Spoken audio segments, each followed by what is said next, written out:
특별히 아픈 것도 아닌데 자도 피로가 풀리지 않고 하루 종일 기운 없는 만성 피로.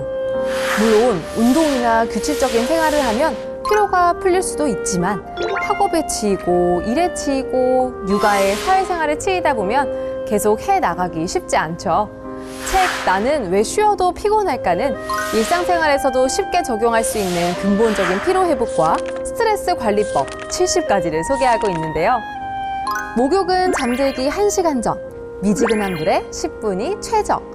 폐 아래에 밀집되어 있는 횡격막을 위아래로 움직여서 자율신경을 자극하는 복식호흡은 낮에 피로를 느낄 때도 도움이 되고요.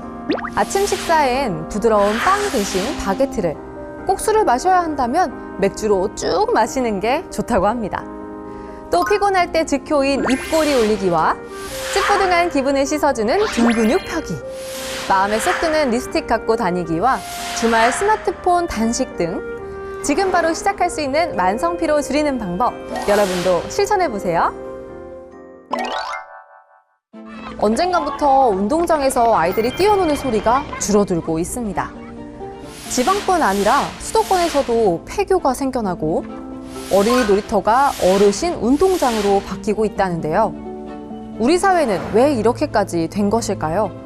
끝없이 추락하는 합계 출산율의 원인을 분석하기 위해 각 분야 최고 전문가 7명이 모였습니다. 책 초저출산은 왜 생겼을까? 생물학적 관점부터 심리학, 사회적 관점에 따라 초저출산의 원인을 다각도로 탐구하며 해답을 내놓았는데요.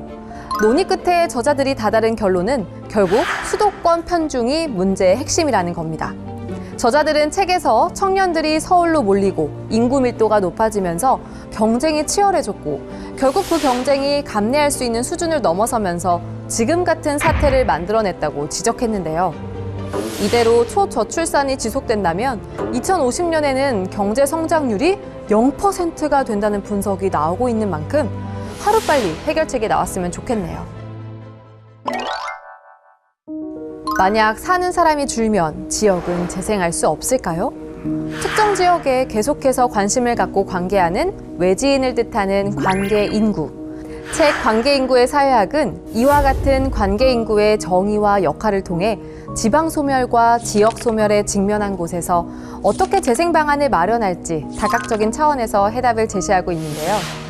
이 책을 서평한 양지의 제주학연구센터 비상임 연구위원은 저자가 관계인구라는 존재가 지역사회와 어떠한 관계를 구축하고 또 이들이 지역 재생의 주체로서 어떤 역할을 할 수 있는지 고민하여 실제 사례를 들어 그 가능성을 제시하고 있다는 말과 함께 인구 감소의 최전선인 지역 현장에서 많은 도전을 할 수 있도록 지원하고 성과를 느긋하게 기다려줄 수 있는 환경이 필요해 보인다고 말했는데요.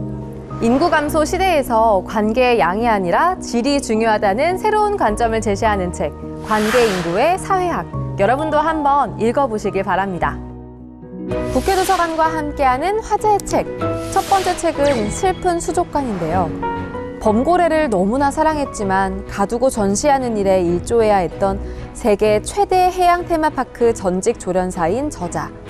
책은 저자가 왜 사랑했던 범고래와 일터를 떠날 수밖에 없었는지, 왜 따가운 시선을 받는 내부 고발자가 될 수밖에 없었는지에 관한 진솔한 자기 고백을 담았습니다. 다음으로 소개할 화제의 책은 물고기는 수를 셀 수 있을까?입니다. 나무와 울타리 기둥에 수를 세는 꿀벌, 그룹의 크기를 가늠할 수 있는 물고기 등 여러 동물이 본능적으로 수학적 능력을 갖고 있는데요.